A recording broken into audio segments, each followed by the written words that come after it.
दोस्तों वंदे मातरम।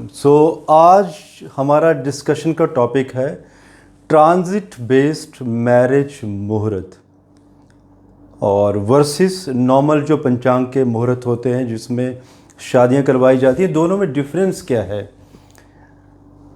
जो लोग ये वीडियो पहली बार देख रहे हैं उनके लिए मेरी रिक्वेस्ट है कि इससे पहले भी मैंने 2 वीडियो दिए हैं, वैदिक मैच मेकिंग एंड ऐसे कौन से कॉम्बिनेशन होते हैं जहां पर अगर कपल्स की शादी के लिए मनाही है तो भी उनकी शादी हो सकती है मैच मेकिंग ना होने के बावजूद भी। और रही बात ट्रांजिट बेस्ड मुहूर्त की, तो इसकी तब ज़रूरत पड़ती है जब आपकी कुंडली में 7th हाउस या जो मैरिज के सुख होते हैं, पंचम भाव, 2nd house, 10th house, 12th house, शय्या सुख, अगर इनमें कोई एफ्लिक्शन होती है, मान लीजिए 7th हाउस 8th में चला जाए, 8th 7th में चला जाए, तो ऐसे केसेस में हम यही कहते हैं कि मैरिज लाइफ में बहुत सारे डिस्टर्बेंसेस होने वाली हैं लाइफ टाइम, जिसमें कि विडोहुड योग भी बनते हैं, 2 या 3 शादियों के योग भी बनते हैं। तो ऐसा क्या किया जाए कि ऐसा कुछ भी ना हो, लाइफ में प्रोस्पेरिटी बनी रहे, कपल के बीच में सामंजस्य बना रहे, कभी भी उनके बीच में कोई मतभेद ना आए और एक दूसरे को छोड़ने के बारे में ना सोचें, अकाल मृत्यु का भी कोई भय ना हो। इसके लिए दोस्तों ट्रांजिट बेस्ड मुहूर्त को बहुत ज़्यादा महत्व दिया गया है। ये एक नई रिसर्च है जिसमें कि अगर आप लोगों ने देखा होगा, जब भी शादियां होती हैं, जब आप किसी पंडित या एस्ट्रोलॉजर से अगर मुहूर्त लेने जाते हैं शादी के, तो कितना समय लगता है उनको? हार्डली 4 to 5 मिनट मैक्सिमम पंचांग देखा जाता है, जिसमें कि रेडीमेड शादी के मुहूर्त होते हैं। उस पर पर्टिकुलर वर्ष के आपका चंद्रमा, आपका तारा चक्कर और नक्षत्रों का मैच करवा के आपको अच्छे कुछ मुहूर्त और लगन दे दिए जाते हैं। अब ये तो हो गया सिंपल फंडामेंटल कि पंचांग से आप कैसे करते हैं। अब ट्रांजिट बेस्ड मुहूर्त ये उन लोगों के लिए है जिनको ये भय है कि शादी होने के बावजूद भी शादी नहीं चलेगी। तो इसके लिए ट्रांजिट बेस्ड मुहूर्त निकाला कैसे जाता है? दोस्तों ये 5 मिनट का समय नहीं लगता है, इसमें घंटों का समय लगता है।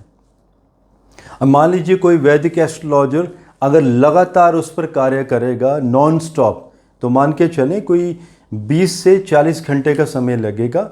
अब डिपेंड करता है कि कार्य करने वाले की मैथमेटिकल में स्पीड कितनी है, मैथ में कितना तेज है। जैसे मैं अपना एग्जांपल देता हूँ, मेरे गुरुजी श्री विपिन कपूर। देखिए दोस्तों, मैं अगर अपनी बात भी करूँ, अगर मुझे इस मुहूर्त को निकालना हो तो मुझे कम से कम 8 to 10 आवर्स का समय लगता है, लेकिन मेरे गुरुजी वो कम से कम 3 से 3.5 या 4 घंटों के मध्य बहुत ही स्पीड से पूरा का पूरा डाटा निकाल के फाइनल रिपोर्ट तैयार भी कर देते हैं कि वो कौन सा मुहूर्त बनता है, बिकॉज उनकी मैथमेटिक्स की स्पीड बहुत तेज है। हम लोग आज भी कैलकुलेटर से हिसाब करते हैं और वो सब का सब उनका हिसाब माइंड में ही चलता है, बिकॉज उनको जो बचपन में आप लोग भी याद कीजिए, जब पेरेंट्स डांट लगाते थे कि हमें पहाड़े सीखने चाहिए, टेबल्स, तो मेरे गुरुजी उन्हें आज भी सवा का पहाड़ा, पौने का पहाड़ा, ऐसे सब के सब पहाड़े याद हैं, जिसमें कि आपके 16 का पहाड़ा या मान लीजिए आपका 0.20, ऐसे बहुत सारे कॉम्बिनेशन होते हैं पहाड़ों के भी। जब because now he is going to be 70s, तो उस समय टेबल्स बहुत सारे होते थे। सो देखिए, वैदिक मैच मेकिंग के बाद अभी बात हो रही है ट्रांजिट बेस्ड मुहूर्त, जिसमें कि आपने देखा होगा जब भी शादी के मुहूर्त होते हैं उसमें कुछ ऐसे नक्षत्रों को अवॉइड किया जाता है जिनमें शादी नहीं हो पाती है, कुछ ऐसे देसी महीनों को अवॉइड किया जाता है जिनमें भी शादी नहीं होती है। और जब पुरुष की कुंडली से ही शोधन किया जाता है कि किस मंथ में शादी होती है, स्त्री की कुंडली से नहीं देखा जाता है, तो उन मंथ्स को भी अवॉइड किया जाता है, जिसमें कि कुछ करण और योग, नक्षत्र और तारा चक्र बनाया जाता है। इनमें जो भी आपकी जो जिनमें भी कोई खामियां होती हैं उन चीज़ों को निकाल दिया जाता है। तिथियों को भी मद्देनजर रखा जाता है। चंद्र शुद्धि की जाती है, गुरु शुद्धि की जाती है, लगन शुद्धि की जाती है, बहुत सारे कॉम्बिनेशंस हैं। अब आती है बात की जब ट्रांजिट बेस्ड मैरिज मुहूर्त किया जाता है तो उसमें दो बातों का ख्याल रखना बहुत ज़रूरी है कि एक ऐसा मुहूर्त निकाला जाए जिसमें कि लगन कुंडली साथ साथ में D9 नवांशा कुंडली, अगर लगन कुंडली में वो स्ट्रेंथ ना बने तो नवांशा कुंडली में एक ऐसी स्ट्रेंथ क्रिएट की जाए जिसमें कि बेनिफिक प्लैनेट्स को केंद्र और त्रिकोणों में और जो मेलफिक प्लैनेट्स हैं उन्हें उपचय हाउसेस में कनेक्ट करने की कोशिश की जाए। सो दोस्तों, बाकी कुंडलियां नहीं मध्य नज़र रखी जाती है, सिर्फ D9 ही कंसिडर किया जाता है क्योंकि D9 मैरिज के लिए देखा जाता है और मैरिज की सक्सेस के लिए। और मात्र इतना ही नहीं देखा जाता है, कई बार मेलफिक प्लैनेट, अब देखिए ग्रह जो स्थिति में जो चल रहे हैं आप उन्हें ऐसा तो है नहीं कि अपनी मर्जी से बदल देंगे, यहाँ वहाँ शिफ्ट कर देंगे। वो तो आपको जो प्लानिटरी कॉम्बिनेशन जहाँ है वही है, सिर्फ आप D9 के साथ छेड़खानी कर सकते हैं। इसके बावजूद जब ये मुहूर्त निकाला जाता है इसमें सर्वाष्टक स्कोर के ऊपर काफ़ी बल दिया जाता है, जिसमें कि 7th हाउस में मिनिमम पॉइंट्स होने चाहिए आपके 27 से भी नीचे, कम से कम 22 पॉइंट के नीचे। 12th हाउस में भी 19, 18 के नीचे जितनी कम पॉइंट होंगे उतना ही अच्छा है। 5वें घर को बहुत स्ट्रॉन्ग किया जाता है, 4th हाउस को भी स्ट्रेंथन किया जाता है। 2nd हाउस में जो पॉइंट होते हैं वो 25 और 27 के मध्य। आप देखिए कितना टफ काम है कि आपको सर्वाष्टक के ऊपर भी काम करना पड़ता है। तो दोस्तों, जो लोग कई बार ऑप्शन भी देते हैं हमें कि देखिए आप ऐसे मुहूर्त निकालिए कि सैटरडे संडे बीच में आ जाए, तो उन लोगों के लिए मैं ये कहना चाहूँगा जब भी ट्रांजिट बेस्ड मुहूर्त होता है तो उसके लिए ज्योतिषी को आप समय मत दीजिए, बल्कि ज्योतिषी को अपना कार्य करने दीजिए।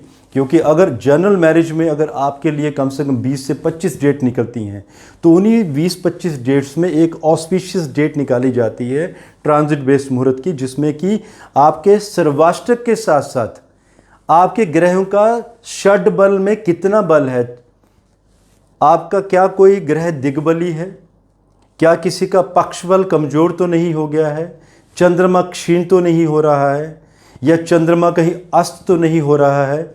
शुक्र और गुरु जब अस्त होते हैं तो डेफिनेटली उस समय शादियां तो नहीं होती हैं, लेकिन चंद्र अस्त का भी बहुत महत्व है, तभी तो ज़िंदगी में प्रोस्पेरिटी और शांति व्यवस्था बनी रहेगी। इसके साथ साथ सर्वाष्टक के साथ भिन्नाष्टक को भी कंसिडर किया जाता है, क्योंकि एक ऐसी कुंडली का चयन किया जाता है जिसमें कि एक ऐसी महादशा और अंतर्दशाएं आगे चले कि कम से कम 6 से 8 वर्ष का जो समय है वो बहुत ही बेहतरीन निकाला जाता है कपल्स के बीच में, कि ऐसा समय निकाला जाए कि कपल के बीच में 6 से 8 वर्ष तक कोई भी समस्या खड़ी ना हो।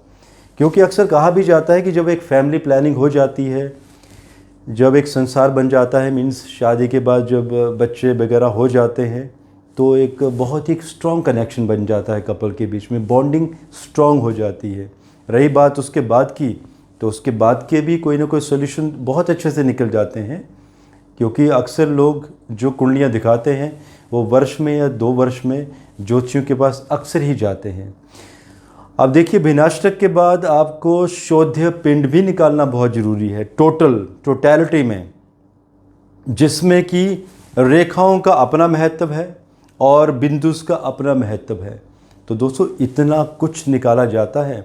आप सोचिए, जब ये इतने कॉम्बिनेशन बनते हैं और नवांशा कुंडली को भी लेके जाना है तो हर एक 12 मिनट की कुंडली बनाकर फिर आगे मूव किया जाता है, और उस कुंडली को आपकी कुंडली की दोनों कुंडलियों के साथ मैपिंग भी की जाती है ट्रायंगल में, कि ये यहाँ पे मेल की कुंडली, फीमेल, यहाँ पे मुहूर्त की कुंडली मैच किया जाता है। ऑस्पिशियस टाइम नहीं मैच होगा, नो मैच केस, फिर आगे बढ़ते हैं। इस तरह से जब करते चले जाते हैं, अब बहुत रेयर होता है कि वो लक वाली बात होती है कि अचानक ही कार्य थोड़ा सा जल्दी हो जाए। ऐसे मेरे साथ भी बहुत रेयर केस में हुआ है कि मैंने ऐसा मुहूर्त निकाला और कोई 2 घंटे के अंदर अंदर, मीन्स 2 आवर्स में ऐसा मुहूर्त निकल कर आ गया। और कई बार तो ऐसी टफ सिचुएशन आ जाती है कि कॉम्बिनेशंस बैठने का नाम ही नहीं लेते हैं, कई बार तो 20-30 आवर्स भी कम पड़ जाते हैं।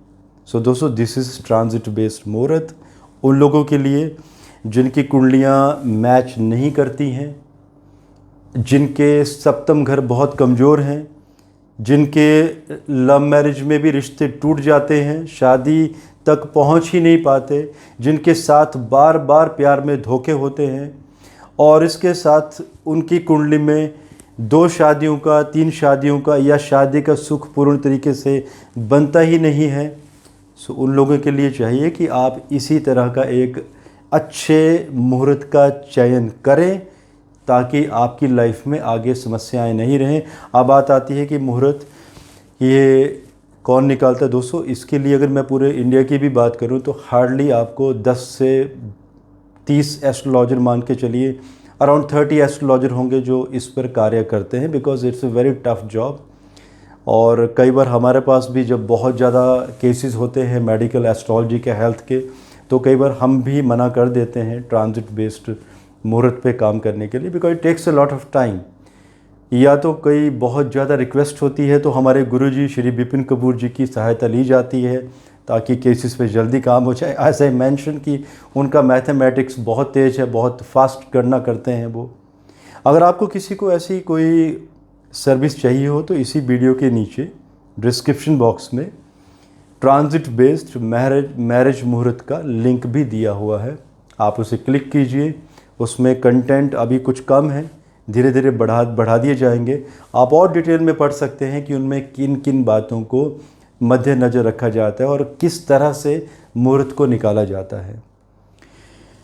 आप लोगों के कुछ क्वेश्चंस हो तो प्लीज़ आप ज़रूर पूछ सकते हैं। आज के लिए इजाज़त दीजिए। धन्यवाद। भारत माता की जय।